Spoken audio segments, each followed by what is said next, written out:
Next up is the CIMA Pivot Award. As the world was forced into managing the global pandemic, the music industry, as we all know well, was one of the hardest hit sectors, especially due to the elimination of live music. The Pivot Award is being introduced to acknowledge an individual or group who has responded to the pandemic in positive, impactful, and innovative ways. This year's winner is educator, recording artist, and producer McKhool. Chris is a violinist, band leader, and producer of Billboard charting Sultans of String. His work has been featured in the New York Times and earned 4 Juno nominations and 5 CFMAs. He's also collaborated with a wide range of international artists from all over the planet. When the Sultans were about to leave on a massive tour, the pandemic hit, and Chris wondered what he was going to do about it. He made a hard pivot to online programming and concerts and took on the massive technical learning curve to make it happen. Here's Chris McKhool to give us some insight into his career and the last year and a half. Well, I started violin when I was pretty young. I was 7 or 8 years old, and my mother was actually a piano teacher. But it was just kind of assumed that everyone in our house would play music. So my brother and sister were studying piano, and I, for whatever reason, was handed the violin. Pretty much told I was going to play it, I think. Really fun for me was playing in a youth symphony orchestra in Ottawa, and that's always a thrill. That's probably where I first got the bug of playing with other people, and I just got hooked. And I lived in Montreal for a bunch of years, and then in Toronto. Now I'm in Burlington, but I met the guys in Sultans of String it's got to be like 18 years ago now, and never looked back because I just really, really love playing with those guys.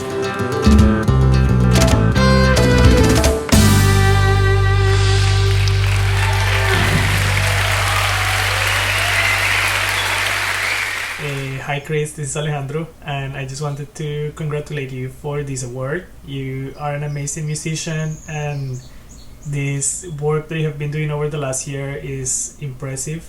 So it has been an amazing adaptation for this new normal. So congrats on this very well-deserved award.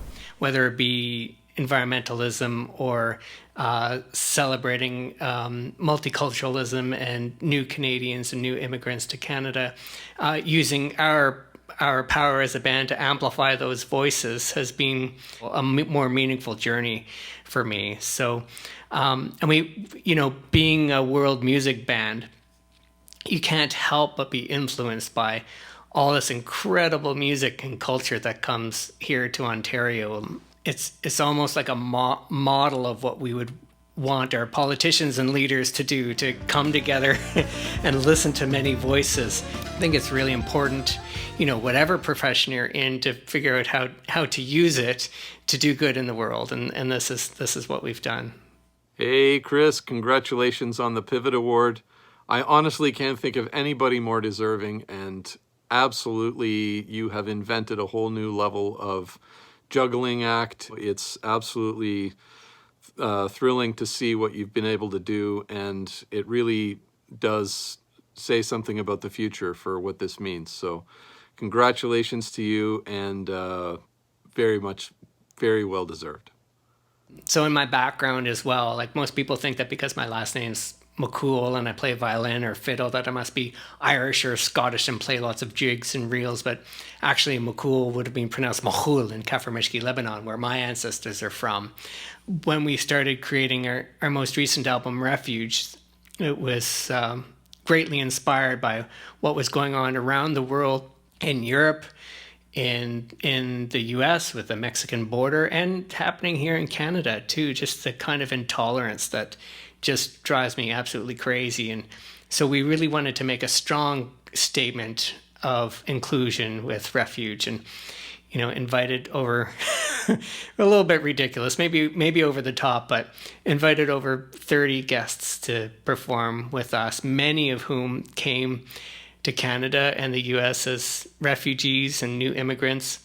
and as well as voices of Indigenous elders and younger Indigenous performers. Look at the richness of voices that we can bring to the table and how much more amazing it is when you include ideas from around the globe. Our last in-person gig was in the first week of March. We'd just come off doing a Northern Ontario tour with Sultans of String, and we were already rehearsing for the big tour we were going to take. It was going to start on March 19th, and our recording was being released on March 20th, and so this was the biggest tour we had ever planned, and then we just watched it all spool away from us, and it was terrifying. And at one point we were like, maybe we should delay the release of the record, but it was already out, right? It was physical records. It was all delivered to the DSPs. Stuff was already stocked in the stores when it all started spiraling away. So we were like, well, I guess, it'll be a week or two delay, but we'll get back at it. We had no idea what we were in for.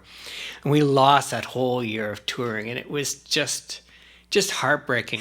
And then finally I was like, I got to pick myself up. I got to figure out what else to do.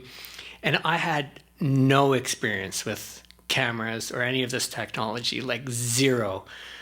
I just decided, okay, we got to figure out what to do. So I grabbed my wife, who's an educator, and my daughter, who was 8 at the time. She's had 2 COVID birthdays since then.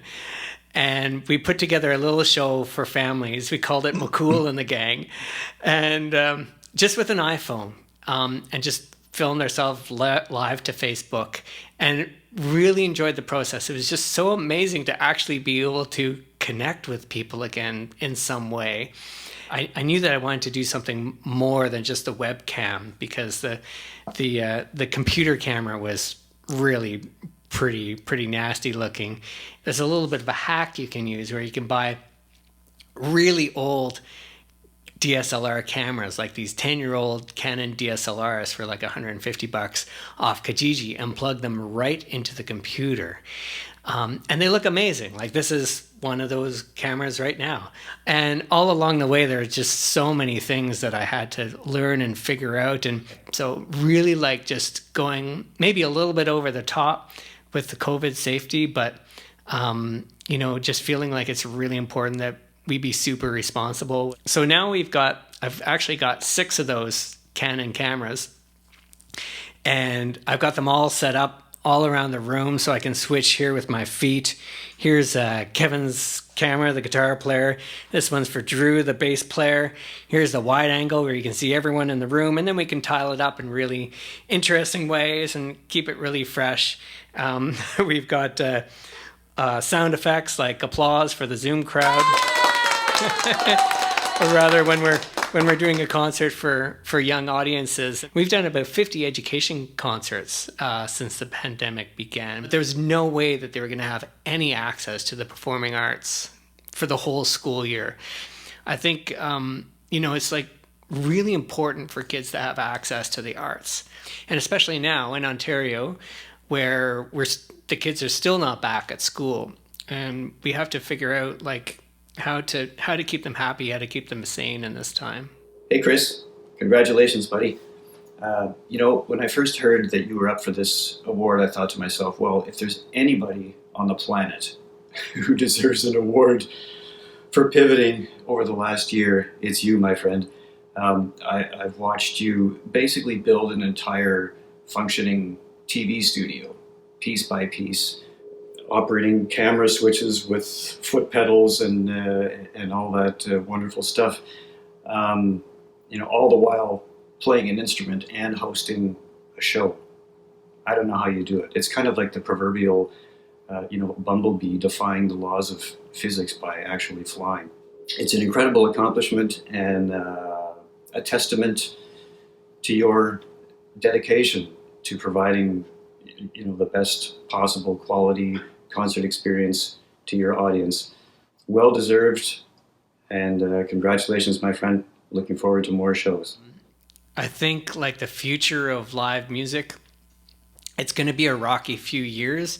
I think that even the live shows that we're booking now have a live stream component to them. So even the ones that we're booking for, the end of 2021 and the beginning of 2022, even if they're reduced audiences, we're going to be live streaming it all.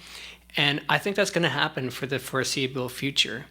But there's a positive side to that too, because, when you listen to disability advocates speak about how hard it's been for them, and how for years they've been saying, well, why can't I join your board meeting virtually? And, it just never seemed possible. And now everything's possible all of a sudden because we all need it. But I guess the flip side of not being able to go out on tour is that theoretically you can reach a much wider audience with your music if you can figure out how to reach them. So there's a great potential in reaching a really wide, broad audience through the live streams, which you don't have with in-person shows.